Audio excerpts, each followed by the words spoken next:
À notre époque, une question qui, il n'y a pas si longtemps, aurait été étonnante parce qu'on aurait été surpris que des gens doutent de la réponse, est pourtant devenue une question controversée. Une question qu'on risque de se faire reprocher de soulever et une question à laquelle certains n'osent même pas répondre. Mais qu'est-ce que c'est une femme? Depuis qu'on amalgame de manière tout à fait fallacieuse, je tiens à le dire, l'ouverture, l'empathie et la bienveillance envers les personnes trans, l'appui à leurs droits et la reconnaissance de leur dignité, au fait d'endosser le mantra « les femmes trans sont des femmes », c'est devenu malaisant de définir le mot « femme ». Souvent, ceux qui s'autoproclament les alliés des trans en traitant les autres de transphobes vont éviter de donner une définition du mot femme et ils vont se réfugier derrière l'excuse suivante. Ils vont dire que le sens d'un mot peut évoluer et qu'un mot peut avoir plusieurs sens. Ils sont aussi nombreux à dire que le mot femme peut vouloir dire quelque chose de différent pour chaque personne.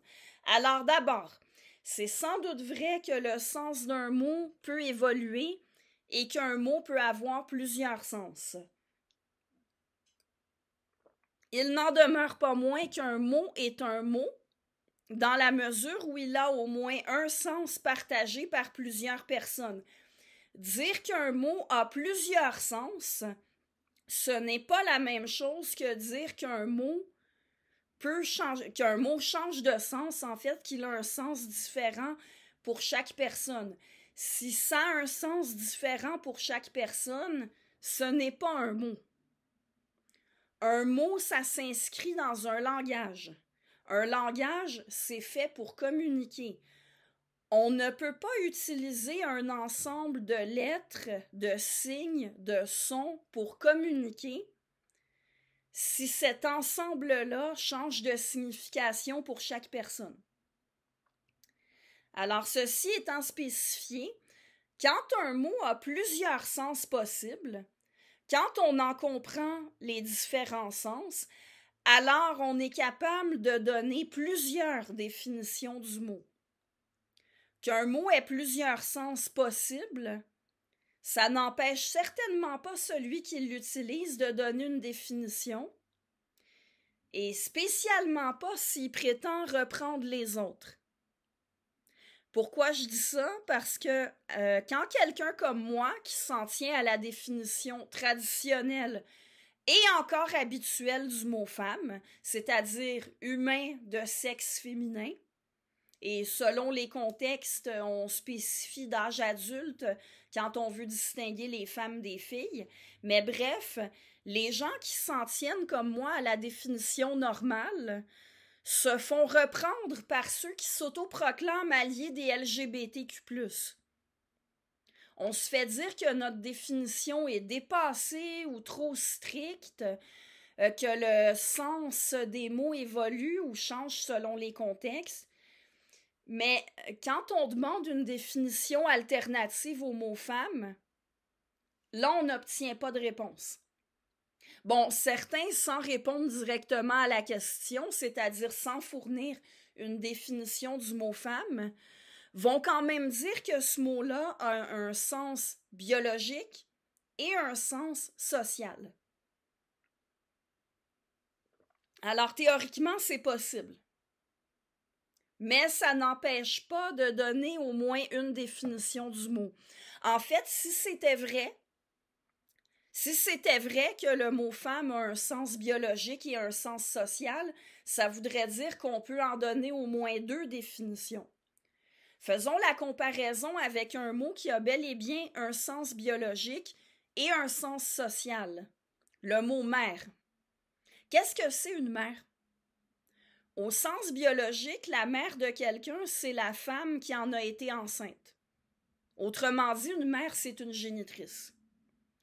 Mais le mot a un sens social aussi.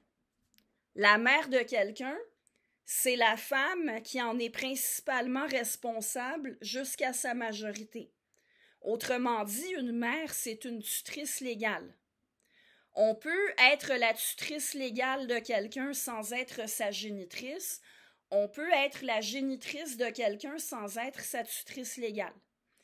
Pour la majorité des gens, c'est la même personne, la même femme qui est leur mère au sens biologique et au sens social. Mais si un enfant a été adopté, sa mère adoptive est bel et bien sa mère. Elle l'est au sens social, même si elle ne l'est pas au sens biologique.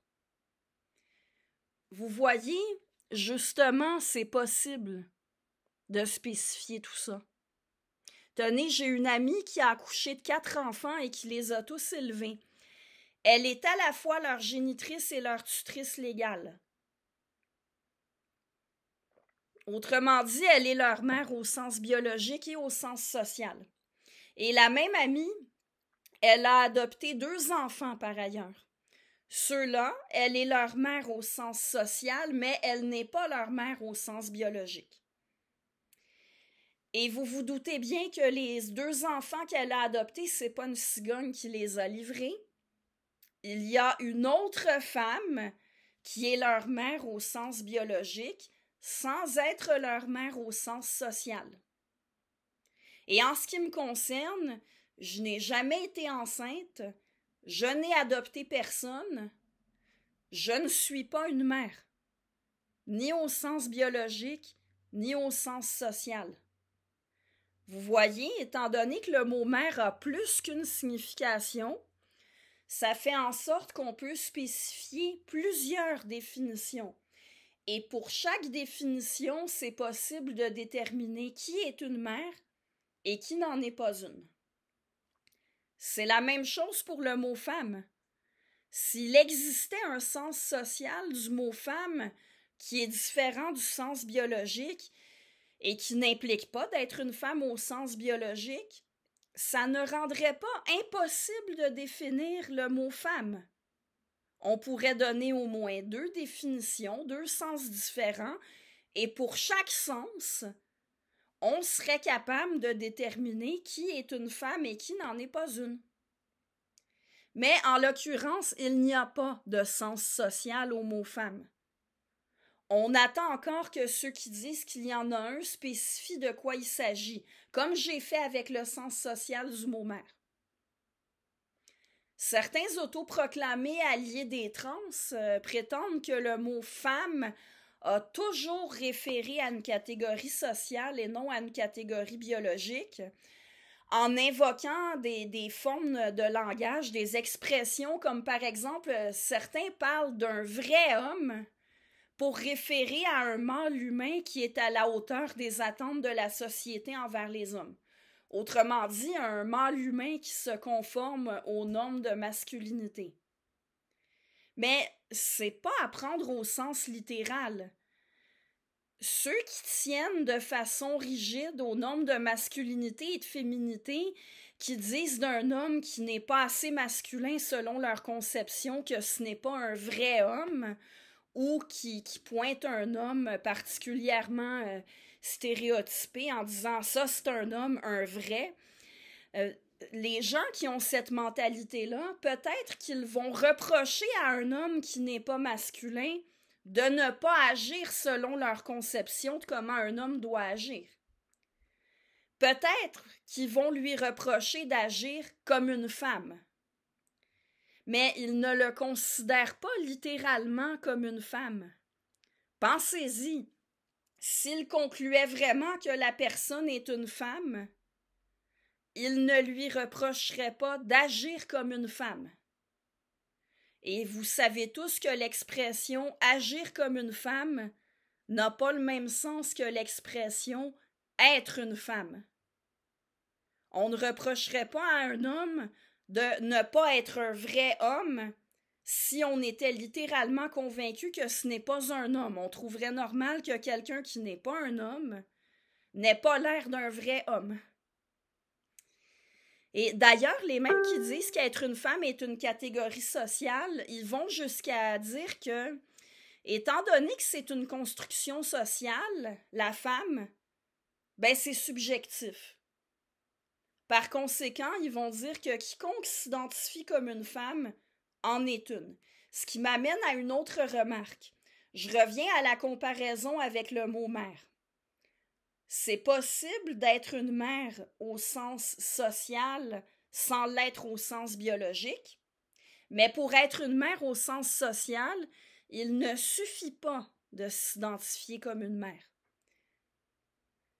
Si être une femme était comparable à être une mère adoptive, c'est-à-dire s'il s'agissait d'un rôle social, ça ne voudrait absolument pas dire qu'on a juste à s'identifier comme une femme pour en être une. La même chose si être une femme consistait à se conformer à des normes sociales, en l'occurrence les normes de féminité. Des normes sociales, il ne suffit pas de dire qu'on s'y conforme pour s'y conformer effectivement. Dernière remarque, en fait, une anecdote qui m'amuse. Je disais précédemment que les autoproclamés alliés des trans jouent sur les mots en invoquant des usages qui ne sont pas à prendre au sens littéral. Moi, je me fais assez souvent embêter par des autoproclamés alliés des trans qui me traitent de transphobe. Et étant donné qu'ils savent que ça m'arrive de me présenter comme la maman de mes chats, alors ils pensent me coincer avec ça. Ils prétendent que ça contredit mon principe de ne pas nier la réalité biologique parce qu'une humaine ne peut pas être biologiquement la mère d'un chat. Écoutez, non seulement je n'ai jamais prétendu que j'avais accouché de mes chats, je n'ai jamais prétendu qu'ils étaient littéralement mes enfants non plus.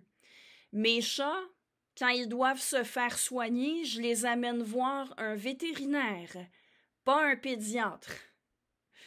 Je n'ai jamais demandé de réduction d'impôts pour enfants à charge en raison de mes chats non plus. La comparaison entre ça et ce qui est demandé au nom de la transidentité, elle est fallacieuse. Parce que pour ce qui est des hommes qu'on identifie comme des femmes trans, on demande de les considérer littéralement comme des femmes.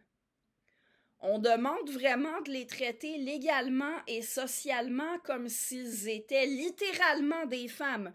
On demande qu'ils soient légalement reconnus comme tels, qu'ils puissent participer aux compétitions sportives féminines, qu'ils aient accès aux espaces réservés aux femmes, etc. Alors bref, il ne faut pas se faire avoir par la rhétorique de ceux qui s'autoproclament alliés des personnes trans ou alliés de la communauté LGBTQ+, en lançant des accusations de transphobie à tort et à travers. Ces gens-là font des raisonnements incohérents, ils évitent de définir clairement les mots, ils jouent sur les mots, et ils cherchent à tourner en ridicule, à intimider, à censurer, s'ils le peuvent, les gens qui remettent en question leur idéologie, plutôt que de discuter, de s'ouvrir à la remise en question, de voir s'ils peuvent améliorer leurs idées et leurs concepts pour arriver à quelque chose de plus solide, de plus cohérent, ou voir s'ils peuvent réexpliquer autrement pour faire comprendre à ceux qui... Il paraît que moi, c'est parce que je ne comprends rien, mais quand je demande des explications, on m'accuse de faire du sea-lioning. Alors écoutez, on peut tout à fait avoir de l'ouverture, de l'empathie et de la bienveillance envers les personnes trans, souhaiter que la société les inclue en tenant compte de leurs particularités, sans pour autant avaler les salades que nous servent des gens qui prétendent être les seuls à être vertueux tout en traitant tous les autres de réacs, de bigots et de transphobes. Et surtout, pour en revenir à mon sujet principal, on peut tout à fait respecter les droits des personnes trans, reconnaître qu'elles ont une dignité égale aux autres humains, sans se sentir gêné de définir le mot femme.